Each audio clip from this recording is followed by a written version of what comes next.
Oh, George, we've got company.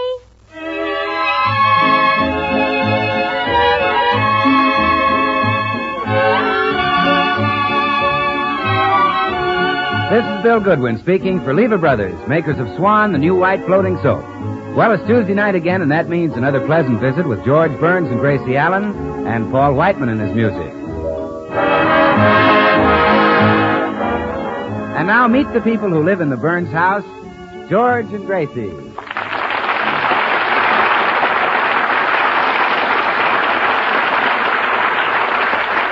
Well, today we pick up Gracie at the beauty shop. She is chatting with her friend Tootsie Sagwell. Well, you mustn't be impatient, Tootsie. That mud pack will do wonders for your face. Do you really think so, Gracie? Well, I'm sure it will. I remember I came home one rainy day and George had tracked mud all over the carpet.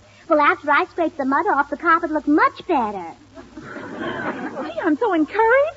I wonder how much longer I'll have to leave it on. Well, we'll ask Madame Yvette. Madame Yvette? Oh, oui, madame. Miss Sagwell would like to know when she can take the mud pack off. Oh, that will not be possible for 10 more minutes, madame. Oh, dear, 10 whole minutes? That is what I said, madame. Oh, couldn't we do something to hurry it up a little? Look, I'm telling you it's going to take 10 minutes. There ain't nothing we can do about it, madame.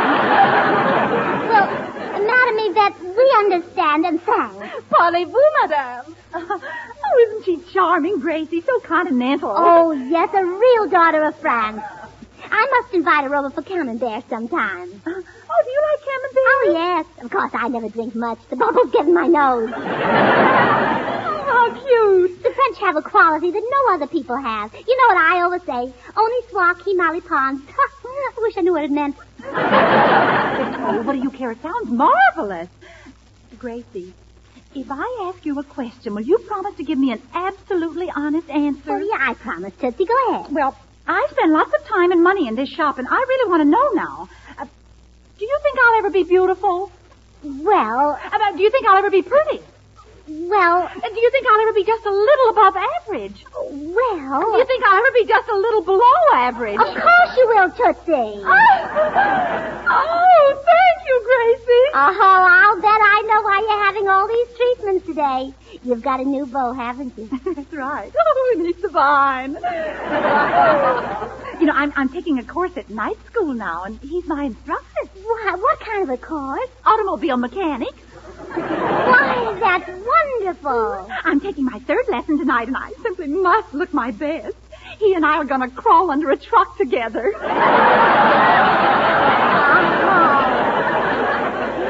Well, Tootsie, I have to be going. I hope you make a big hit tonight. Goodbye. Goodbye, Gracie. I'm leaving, Madame Yvette. See you Thursday. Parlez-vous. Inky dinky.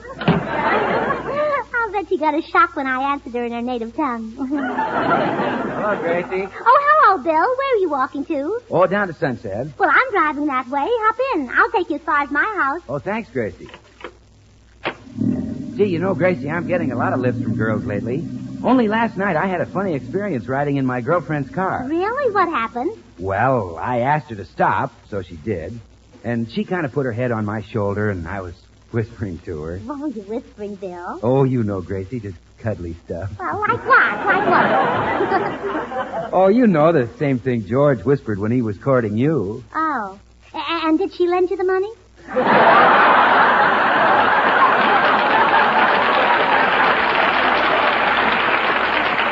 No, that wasn't it, Gracie. I said to her, Gertrude, would you give me a kiss?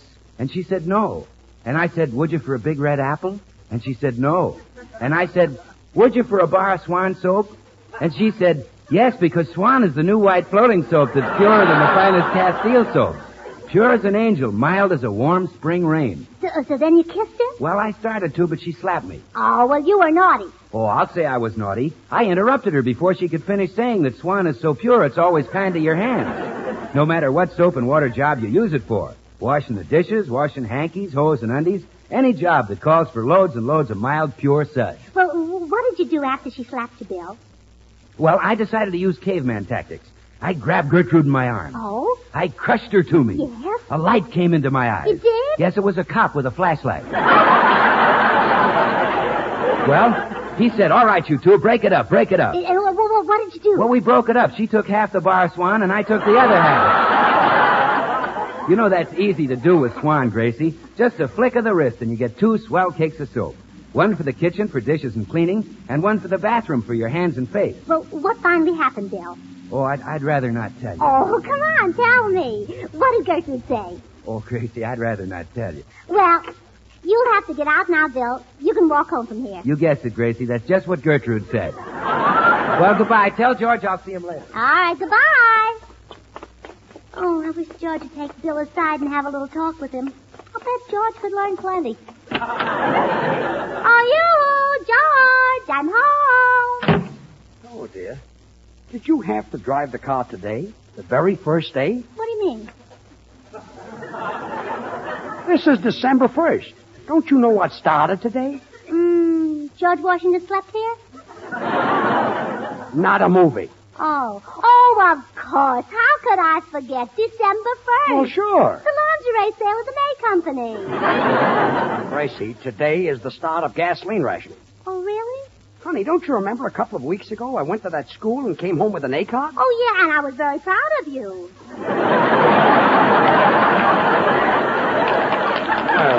Thanks. Very proud of you. Well, although I did wonder what subject a man of your age was taking. Gracie. Oh, I laughed at that dumb Harry Morton. He came home with a B card. Yeah, very dumb. It should happen to me. Gracie, that A card was for gasoline. That means that we only get 4 gallons a week. So we can't do any needless driving. Oh, I remember now. I read in the paper that the car should only be used for things like driving the man of the house to work. Correct. My goodness. We're not going to use any gas, are we, dear? Don't worry. Don't worry, Gracie. We'll be using it. I only wish I had that motor overhauled. Overhauled? That motor was in good condition. It saves gas, you I see. Then it would help if a mechanic overhauled the car. You bet it would. Well, I'll be right back. Where are you going? Well, I have to make a phone call.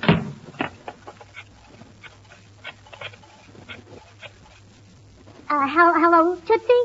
Tootsie, this is Gracie. Tootsie, how many lessons did you say you'd had at that mechanic school? 2? Well, come right over. I want you to overhaul George's car. No, wait. First, I'll have to test you to see if you really know anything about automobiles. Tell me quickly, where is a car's radiator? Oh, is it? Oh, I thought it was underneath. Well, hurry, Tootsie. We've got work to do.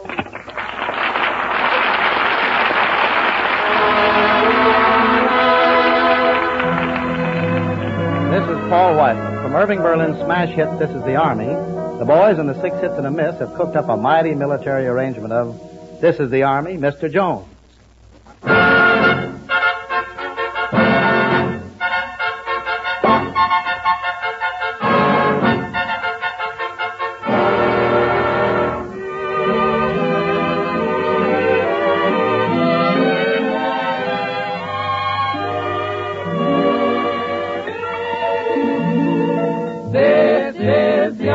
Mr. Jones. No private rooms or telephone.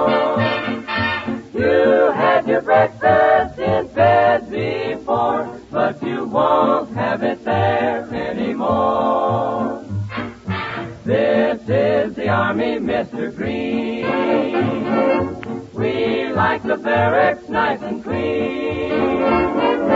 You had a housemaid to clean your floor, but she won't help you out anymore. Do what the bugler commands. They're in the Army and not in a band. This is the Army, Mr. Brown.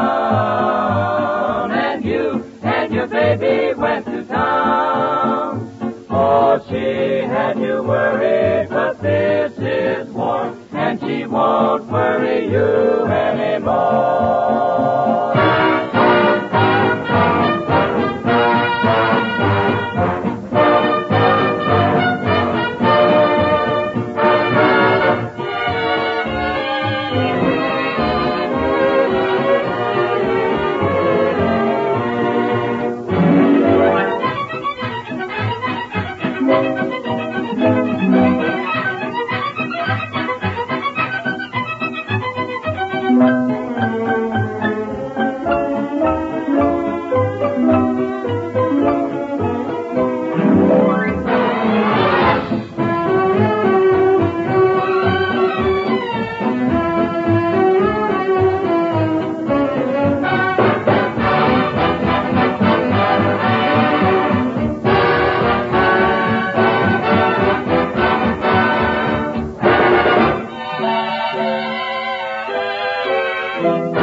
better keep the garage door closed while we're overhauling George's car. I want it to be a big surprise. Now, Gracie, remember, I've only had 2 lessons at that school. Oh, Tootsie, you're just modest. To tell the truth, you've always looked like a mechanic to me. Oh, you're sweet. Gracie!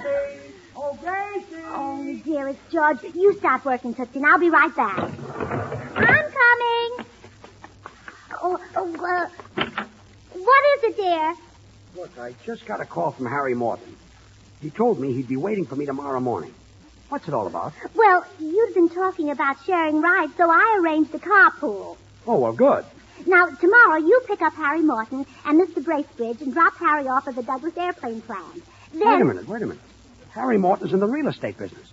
Yeah, I know he is. He only works at the airplane plant to make a living. Well, that's a smart move. And now the next day, you pick up Jim Bagley and Mr. Bracebridge, and you drive Jim down to the Venice amusement park. Wait a minute. What kind of work does he do at the amusement park? Oh, he doesn't work. His wife has joined the wax, and he gets an allotment from her. Well, good for him. Now, the following day, you pick up Harvey Fowler and Mr. Bracebridge. Hold it just a minute. That Bracebridge has been with me now for 3 days. Where is he going? No place. You see, he hasn't been feeling well, so his doctor told him to get plenty of fresh air. Look, I listened to all these arrangements you made for me, and now I would just like to... Oh, please, don't try to thank me, George. It embarrasses me. But I know how grateful you are, so let's just forget it. I'll see you later, dear. Oh, George is such a darling. He takes so little to make him happy. Oh, my goodness, Tootsie, you've done lots of work. Oh, yes, I've been busy, all right. First, I went over the whole motor with a damp sponge. Oh, wonderful. But, Gracie, I had a slight accident. The sponge fell down inside the motor somewhere and got lost. Oh, well, don't worry about it. Sponges are very cheap. I took out some of the parts and cleaned them separately. Want to help me put them back? Well, I'll be glad to. What are these little things? Oh, those are spark plugs. My instructor says that spark plugs can waste 10% of your gasoline. They can? Well, let's throw them away. Oh, now we're making progress. Well, what's this funny thing over here with the wires coming out of it? That? Oh, but that's the... that came from... Gracie, are you sure that's part of the car? Well, it's in the same pile with the other stuff you took out. I guess I haven't reached that lesson yet. Oh, well, it doesn't matter. We'll just leave it out. Is that safe? Oh, perfectly. One little part couldn't keep a car from running. Why, we drove into a garage once for a checkup, and the man told George his motor'd been missing for days.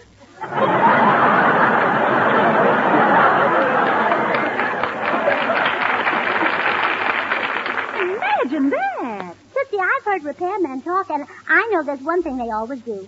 They tune up the motor. Oh, I haven't reached that lesson either. Well, who needs the lesson for that? There can't be but one way to tune up a motor. Hand me that hammer. All right, here you are. Oh, I'm sorry, Tootsie, but it's not right. No? No, it's badly out of tune. I couldn't even play a simple piece like White Christmas. Oh, what a shame. Oh, you got grease on yourself, too. Well, I better get the tools and start again. Well, Tootsie, I know what the trouble is. Just look at these tools. What's wrong with them? Wrenches, pliers, and screwdrivers. They're no good for us. What we need are a couple of hairpins. You're right, Gracie. I'll go in the house and get some. Gracie, why do you keep running in and out of the house? Oh, well, I've been out... who, me? Yes, and how did you get that grease on your face? Where? On your face. Which face? You've only got one face. Oh, George, let's not complain. There's a scarcity of everything these days. Well, I've got to go. Goodbye. Come back here. Have you been fooling with our car? The car? Oh, George, don't be ridiculous. Gracie, George, really, it's getting late and I'm in a hurry. See, it's 1 o'clock already and I have a lot of things to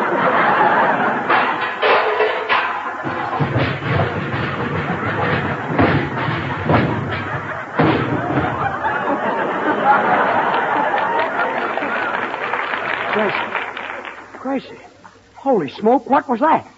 I didn't hear anything. Come on. We're going out to that garage. Oh, now, George, please, keep calm. Remember your appendix. I had my appendix out 3 years ago. Well, I know, but it isn't right to forget it so soon. After all, it's part of your job. Come on. Tootsie Sagwell, what's going on here? Goodbye, Gracie. My car. What's happened to my car? Oh, now, George, don't get excited. Your car's all right. See, there it is right there. And there's some more of it over there, and some more of it My right car. there. Oh, my car. What's happened to my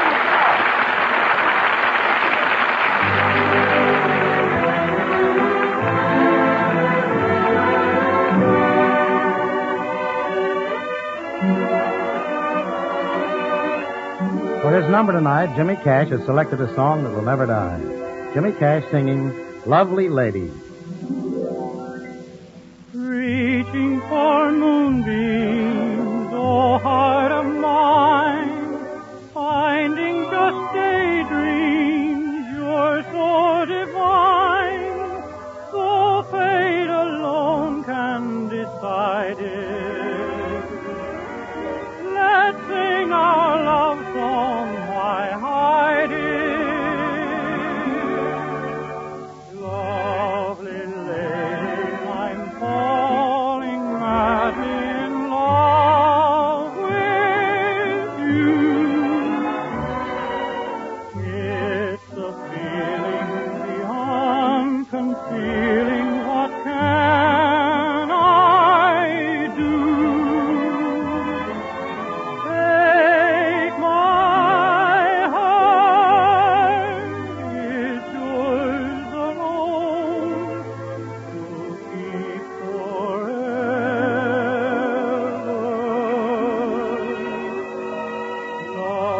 Lovely lady, I'm falling madly in love with you.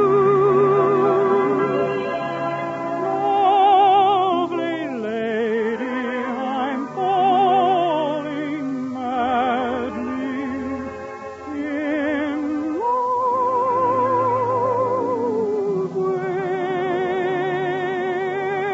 you.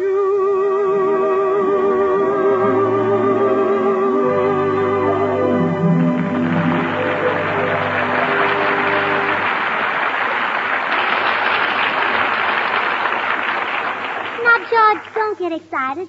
Tootsie's instructor is on his way over here to fix the car. He's a wonderful mechanic. He'll have to be. Look at this mess. Parts of the car scattered all over the garage. But they're in order, George. Tootsie and I put little tags on each part to tell where it goes. Some help, that is. Well, of course it is. See, the tag on this part says UN. That means underneath. Underneath what? Underneath the part that's marked OT. That means on top. Gracie, you and Tootsie are geniuses. That was sheer inspiration. Oh, well, it takes more than inspiration to be a genius. You have to work hard. Look at J. Edgar Hoover. If he hadn't worked hard, he never would have invented the vacuum cleaner. Well, this is probably the worst thing you've ever done to me. Well, our troubles are over now, George. Here comes the mechanic. Right this way, Mr. Mechanic. Greetings, little lady. Are you the people whose car broke down? It didn't break down. Your prize pupil, Tootsie Sagwell, tore it apart. Oh, gracious me, I'm awfully sorry. I'd make her stay after school if she wasn't so ugly. Well, can you fix the car? Why, certainly. I'll have it ready to roll in no time, and my name isn't Llewellyn Ross. Well, okay, Llewellyn, get to work. Yes, sir. Gee, this car's really a wreck. A wreck? Why, the upholstery is clean. I cleaned it myself. That's great. All I do is sit on the nice, clean upholstery, step on the gas, and stay in the garage for 22 years. Now, come on, Llewellyn, get started. Yes, sir. Well. So you're Llewellyn, Tootsie Sagwell's boyfriend. I'll bet you're crazy about her. No, ma'am. Well, you could do a lot worse than Tootsie. Possibly, ma'am. After all, I haven't met everybody. But Tootsie... Gracie, will you let the man alone? Go on and fix the car. Righto. Llewellyn, Tootsie will make some nice man a wonderful wife. Not this nice man. Gracie, will you let the man... Tootsie's a very sweet girl. What if she is a little bow-legged. If she were not neat, she'd wear out 3 or 4 pairs of stockings a week. Gracie, will you let... Stockings cost a lot of money, Gracie, will you let this man alone? I want my car fixed. Yes, dear. And you must admit that Tootsie's features are well balanced. What if her eyes are too small? Her ears are too big. Llewellyn, don't pay any attention to her. Finish the car. Yes, sir. Remember, Llewellyn, beauty is only skin deep. The girl you marry has to do more than just appeal to your eyes. Well, if it'll help any, I'll concede that Miss Sagwell smells very nice. Llewellyn. Yes, sir. You know, now, my mother wasn't the most beautiful woman who ever lived either, but she had something that no other woman had. And I had to marry it.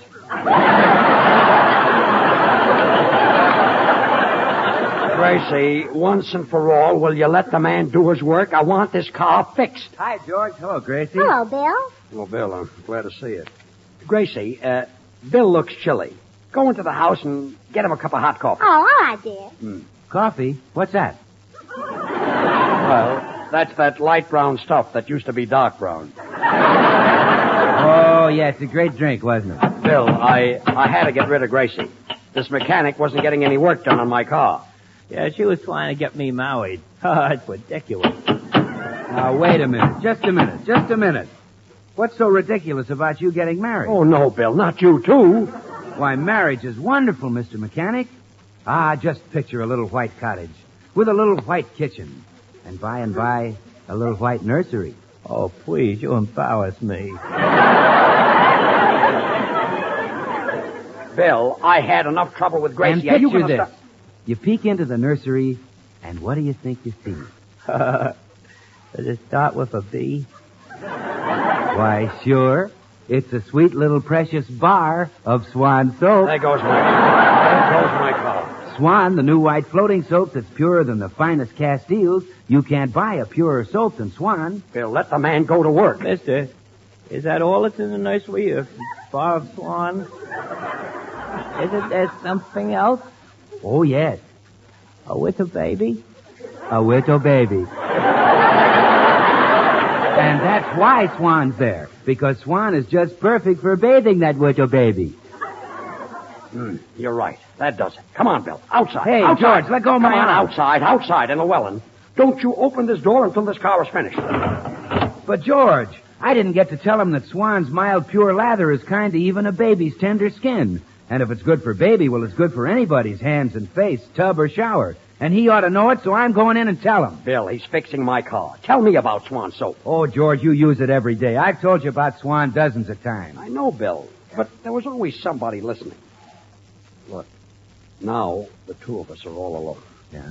How about giving me the real inside lowdown? Well, George, if you hadn't asked me, I wouldn't have told you this in a million years. It's great. It is, huh? Oh, sure. And every bar of Swan saves you money, you see. Saves in the kitchen because it goes further than easily wasted packaged soaps. And it saves in the bathroom because Swan gives you more soap per penny than any leading toilet soap tested. Okay. Thanks, Bill. I won't let it go any further. Oh, that's right. Don't tell it to a soul. I would... What am I saying? Tell it to everybody. I'll shout it from the housetops. Buy Swan. Swan's a great soap. Buy Swan. Swan, the new white floating soap. Buy Swan. Oh. Buy Swan.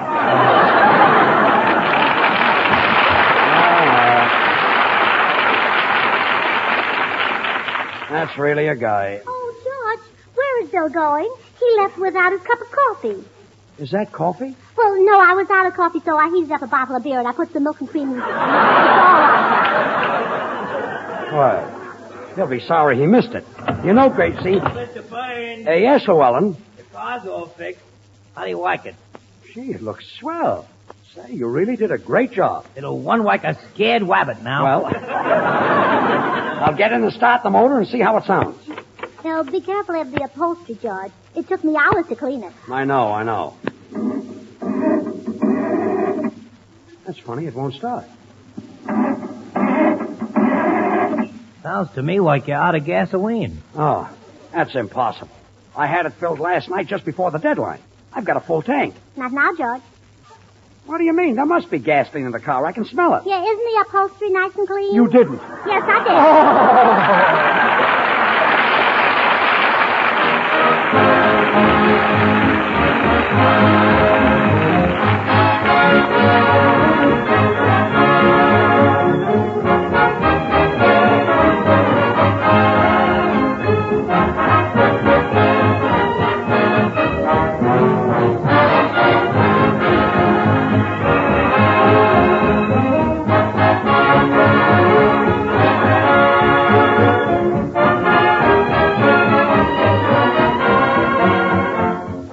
George and Gracie will be right back. Meanwhile, I'd just like to clear up one little point. Many of you women have long considered Castile soaps the standard of purity. So if a soap is pure as Castile, you naturally feel that that's really something. And you're right. Well, Swan is even purer than the finest Castile soaps. So try Swan. Try it for dishes, for every soap and water job in the house. See what it means to your hands and skin to use a soap that's purer than the finest Castiles. Well, here they are again, George and Gracie. Oh, well, George, I'm awfully sorry about the car. Oh, it's all right. But it wouldn't have happened if you and Tootsie realized one thing. There are certain jobs women do, and there are certain jobs men do. Now, overhauling cars, building ships, running steam shovels. Those I know what those are. And what are some of the jobs men do? Well, never mind.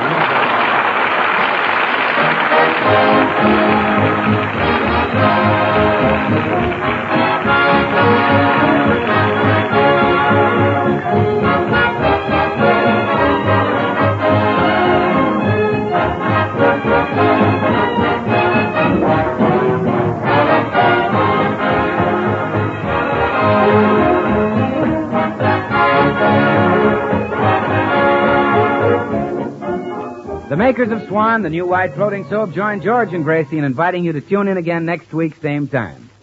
Remember, Swan also brings you Tommy Riggs and Betty Lou, Another Night Over Another Network. And now, till next week, this is Bill Goodwin saying, well, Swan, how about you? Good night.